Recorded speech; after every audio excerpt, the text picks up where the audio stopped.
মুখ্যমন্ত্রী মমতা বন্দ্যোপাধ্যায় বলে তার সঙ্গে জঙ্গিদের যোগাযোগের অভিযোগ প্রমাণ করতে পারলে তিনি একদিনের মধ্যে মুখ্যমন্ত্রীর পদ থেকে ইস্তফা দেবেন। হুঁশিয়ারি দিলেন গোটা বিশ্বকে, দুনিয়ার যে কোনো প্রান্ত থেকে খুঁজে বের করা হবে মহাকুম্ভে মহিলাদের পোশাক বদলের ভিডিও দেদার বিক্রি হচ্ছে পর্ন সাইটে।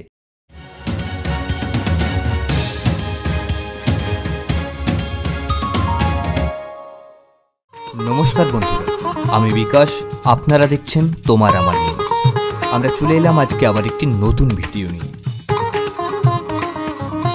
আমাদের আজকের বিশেষ নিবেদন মুখ্যমন্ত্রী মমতা বন্দ্যোপাধ্যায় এবং বিরোধী দলনেতা শুভেন্দু অধিকারীর মধ্যে বাগবিতণ্ডা নিয়ে উত্তপ্ত বঙ্গ রাজনীতি। সরাসরি জঙ্গি যোগের কথা বলে এক গুরুতর আপত্তিজনক অভিযোগ তুলেছেন শুভেন্দু অধিকারী মুখ্যমন্ত্রীর বিরুদ্ধে। মুখ্যমন্ত্রী মমতা বন্দ্যোপাধ্যায় বলে তার সঙ্গে জঙ্গিদের যোগাযোগের অভিযোগ প্রমাণ করতে পারলে তিনি একদিনের মধ্যে মুখ্যমন্ত্রীর পদ থেকে ইস্তফা দেবেন। মঙ্গলবার বিধানসভায় দাঁড়িয়ে এভাবেই বিরোধী দলনেতা শুভেন্দু অধিকারীকে চ্যালেঞ্জ ছুড়ে দিলেন মুখ্যমন্ত্রী মমতা বন্দ্যোপাধ্যায়।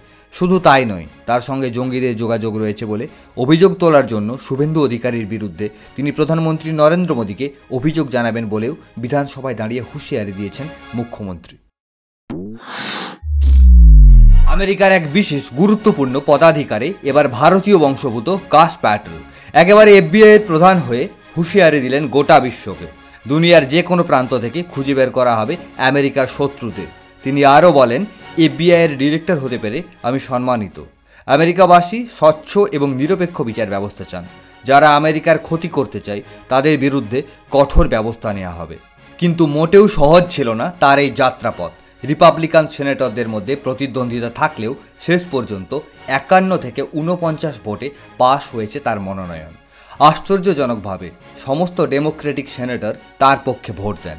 কাশ প্যাটেল বরাবরই ডোনাল্ড ট্রাম্পের ঘনিষ্ঠ বলে পরিচিত। ট্রাম্প প্রশাসনের সময় তিনি হোয়াইট হাউস, জাতীয় নিরাপত্তা কাউন্সিল ও জঙ্গি বিরোধী কমিটিতে গুরুত্বপূর্ণ ভূমিকা পালন করেছিলেন। ফলে ট্রাম্প ক্ষমতায় ফিরেই তাকে এই গুরুত্বপূর্ণ পদে বসান। বিশেষজ্ঞদের মতে কাশ প্যাটেলের এই কঠোর অবস্থান আমেরিকার বিদেশ নীতি ও আভ্যন্তরীণ নিরাপত্তায় বড় পরিবর্তন আনতে পারে। তবে তার এই অবস্থান কি বাস্তবায়িত হবে নাকি রাজনৈতিক প্রতিহিংসার অভিযোগ উঠবে তা তো সময় বলবে। আপনার কি মনে হয় কমেন্টে জানাতে ভুলবেন না। দয়া করে ভিডিওটি দেখতে দেখতেই আমাদের চ্যানেলটি সাবস্ক্রাইব করে দিন, কারণ আমরা বেছে বেছে গুরুত্বপূর্ণ খবরগুলিকে একটি মাত্র ভিডিওর মাধ্যমে সঞ্চালন করে থাকি। অর্থাৎ আপনি একটি ভিডিও দেখলেই প্রয়োজনীয় সমস্ত খবর অনায়াসে জেনে যাবেন। চলুন শুরু করি পরবর্তী বিশেষ প্রতিবেদন। হাওয়া অফিস সূত্রে খবর, বঙ্গোপসাগরে তৈরি হওয়া ঘূর্ণাবর্ত শক্তি বাড়িয়ে নিম্নচাপে পরিণত হতে পারে। সোমবার থেকে ভারী থেকে অতি ভারী বৃষ্টির সতর্কতা। পাশাপাশি ঝাড়খণ্ড এবং বাংলায় অতি ভারী বৃষ্টিতে বিপদের পরিমাণ আরও বাড়তে পারে। সকাল থেকে কখনো মেঘলা আকাশ, কখনো আবার মুষলধারে বৃষ্টি, কার্যত তিতিবিরক্তি দক্ষিণবঙ্গবাসী। তবে আলিপুর আবহাওয়া দপ্তরের খবর অনুযায়ী দুর্যোগের হাত থেকে এখনই রেহাই নেই দক্ষিণবাসীদের। জানা যাচ্ছে আরও একটি নিম্নচাপের আশঙ্কা রয়েছে। এর পাশাপাশি 26,000 কিউসেক হারে জল ছেড়েই চলছে ডিভিসি। আর এই জল ছাড়ার পরিমাণ বাড়লে প্লাবন অনিবার্য বলে মনে করছেন আবহাওয়াবিদরা। মহাকুম্ভে মহিলাদের পোশাক বদলের ভিডিও দেদার বিক্রি হচ্ছে পর্ন সাইটে এবং এর থেকে প্রচুর রোজগার করছে কিছু মানুষ। পুলিশ সূত্রে খবর, 17 ফেব্রুয়ারি প্রথম অভিযোগ জমা পড়ে। মহিলাদের স্নানের ভিডিও, পোশাক বদলের ভিডিও সহ প্রচুর ভিডিও ভাইরাল করা হয়েছে সোশ্যাল মাধ্যমে। এই রকম ঘৃণ্য জঘন্য মানুষের বিরুদ্ধে কড়া ব্যবস্থা নিক প্রশাসন।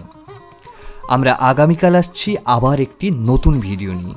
ততক্ষণ পর্যন্ত ভালো থাকুন, সুস্থ থাকুন।